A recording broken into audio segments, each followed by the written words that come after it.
This video is for any of my viewers. I'm gonna direct it toward Bunny. Her YouTube channel is Bunny and Beyond Van Life. Now, in the latest video, now I don't know if this is a new one or because a lot of times stuff on YouTube, sometimes some of the much older stuff will just pop up on a video. So this might be weeks or years old. But in this video, sir, you can see her teeth. She didn't have a mask on. So this could be an older video that I'm just now seeing, or it could be something she's made some time ago and she's just now posting. But anyway, in this video, she's saying, hey, don't take your vehicle to a dealer.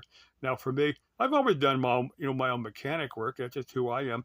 Now, there's been a few times I've gone back to the dealer. Years ago, I haven't been to a dealer for parts, but there's some parts at OEM that you're only going to find at a dealership. Now, that's the only time I've been to, like Fox Sanderson Ford, and there's another one for the Mopar stuff. GM at, I'm trying to think, used to be Lou Grubb Chevy, but I don't remember. I don't know if they're still under that name or not, but they were the big warehouses that kept, the OEM stuff. That's the only time I go to a dealer. It's just for, OEM parts. But anyway, yeah, like I said, I've always done my own stuff for Bunny. Now, if you, let me give you my email. If you want to call me up, talk, if you want to exchange emails, exchange phone numbers. If you want to talk decent to me on the phone, you can do it. I can give you my phone number through an email, or if you want to call me up and cuss me out, I'm a big boy. It's no big deal. I'm gonna just sit there, listen. You cuss me out because I'm not gonna do that to you. But anyway, or you can delete it. You can delete my comment on your video because I'm pretty sure it's what you're gonna do anyway. That's just who you are. But anyway, now that I was thinking of two situations from, well, three actually from other YouTube content creators. There was where Eva Zubek was. She was somewhere here in Arizona actually. She's over in Africa now, but she heard a scraping noise coming from her brakes. Not from what she got a Toyota. It's a Land Cruiser or a Toyota Defender, I think. It's similar to Land Cruiser, but anyway, there was a scraping noise.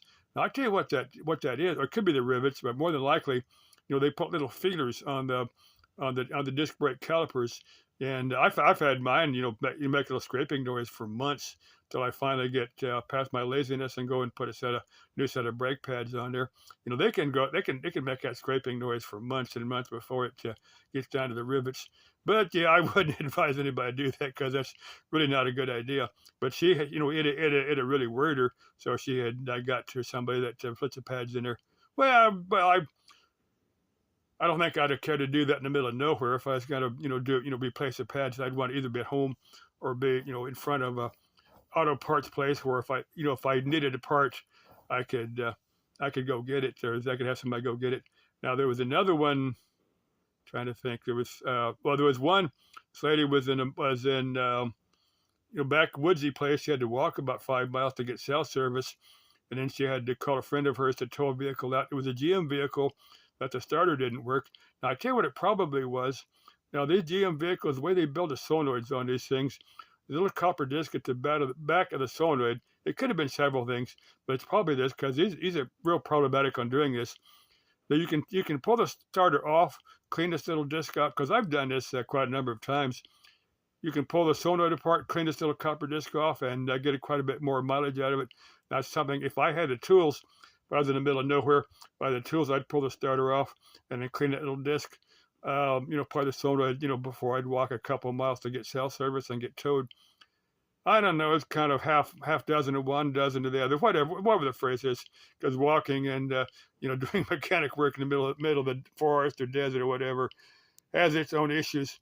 Let's see. There was another one. There's been 3 or 4 ladies that here on YouTube that if they had a gearhead boyfriend, could have resolved the problem on the side of the road. Because I've had to do that once or twice. Fix something on it. It's not fun, but I've done it. Like I said, Bunny, you need your gearhead boyfriend. Is that me? I got no idea. Do you want a boyfriend? I got no idea. Do I want a girlfriend? I don't know. It would have to be somebody that that I would have clicked with. It'd have to be somebody that we liked each other and we weren't ready to kill each other. I mean, you can take 2 perfectly decent people that don't work, and the 2 decent people that shouldn't be together. So I can't answer that. Just putting it out there. Let's see. I was going to cover a few more things here. I need to find my friend so I can get a trip into Phoenix and get some parts for my pickup transmission. Because I've got, I'm going to play musical parts. I've got 4 Well, I've got the transmission was in there and it's 3 complete cores. And I found part of one that I've taken apart. I found part of the bands, part of the clutches, but they're kind of rusty for sitting for a long time. They've been sitting for about 10 years. And even though they're in a metal shed, they still got kind of rusty. But there's one clutch in there that is worn pretty good. It wasn't the one I'm thinking of, another band.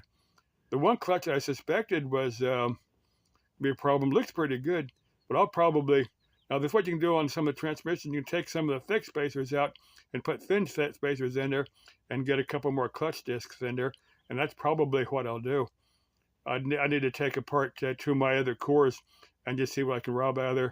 Kind of use the best parts of 4 different transmissions and make one work. Then some other time, not now, but some other time I'm going to take one of these cases, clean it up real good, and then maybe rebuild it super tough. And maybe not. Maybe I can get monetized here on YouTube, make some money, go down to WSM, find something broken real cheap, tow it home, fix it up, and use that. I'd like to find, I'd like to have gotten that, it was a 4-wheel drive Jeep, I don't know, late 80s, early 90s summer that was overheating. And I think that would have been a pretty easy fix. I'm going to guess thermostat, fans not coming on, clogged radiator, or maybe all of the above. A day's work for a good, skilled mechanic could get it going, could fix it. Hey, if you're watching my videos and you're not subscribed, hey, I'd appreciate you subscribing to me. I've said this a number of times. If there's some subject you want me to cover, if it's anything immoral, illegal, or dangerous, I'm probably not going to do it.